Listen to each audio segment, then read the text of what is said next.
আসসালামু আলাইকুম রহমতুল্লাহি ওয়া বারাকাতু।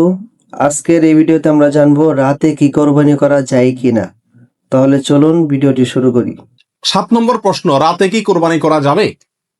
এই প্রশ্নের উত্তর হলো, রাতে কোরবানি করাকে ওলামা একরাম মাকরুহ বা অপছন্দনীয় বলেছেন। তার কারণ হলো, কোরবানি একটা আল্লাহর গুরুত্বপূর্ণ বিধান।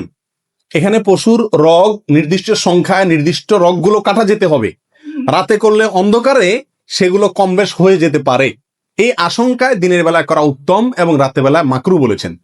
তবে যদি পর্যাপ্ত আলোর ব্যবস্থা থাকে এবং এরকম কোনো ভুল হওয়ার আশঙ্কা না থাকে, তাহলে রাতেও কোরবানি করা যাবে। অর্থাৎ এই দিনগুলোতে আর কি, যে দিনগুলোতে করা যায়।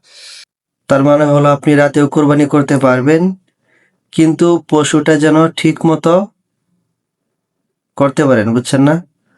যদি ঠিক মতো আপনি রক টক ঠিক মতো কাটতে পারেন, তাহলে রাতে কোরবানি হবে, তাছাড়া কোরবানি হবে না।